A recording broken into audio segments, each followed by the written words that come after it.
एक बात कहूं, जब भी तुम्हारे सामने कोई हाथ फैलाकर भीख मांगता है, गौर से सुनना। मैं इस व्यासपीठ से बिल्कुल नितांत अपना मत कह रहा हूं, इसे बिल्कुल मेरा मत मानकर और मुझे अबोध मानकर इस बात को सुनना। जो मैं कहने जा रहा हूं, जो मैं तुम्हें कहने जा रहा हूं, इसे पूरा अबोध मानना और इस प्रकार से सुनना जैसे तुम्हारा अपना कोई तुम्हें बात बता रहा है। ये कथा की बात नहीं, ऐसा न समझना। बस तुम इस प्रकार से सुनना, इस कदर सुनना जैसे तुम्हारा कोई अपना बातों बातों में कुछ कह रहा हो।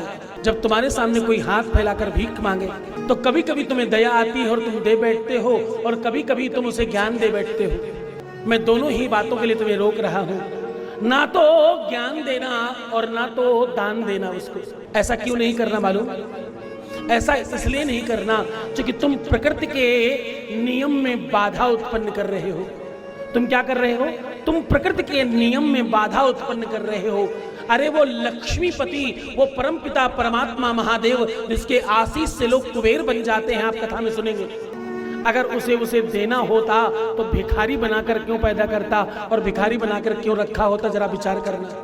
तुम्हारे कुछ चंद पैसे देने से क्या वो सच में अमीर हो जाएगा? एकदम ऐसा नहीं होने वाला।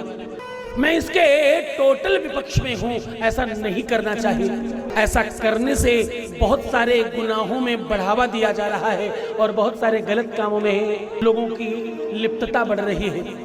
लोग जबरन बच्चों को उठाकर ले जाते हैं और उनसे गलत काम करवाते हैं, उन्हें भीख मांगने पर मजबूर करते हैं। मैं आपसे एकदम ये बहुत विपक्षता से, बहुत निष्पक्ष तरीके से कह रहा हूँ। आनंद के साथ इस बात को सुनना और वैसे ही समझना।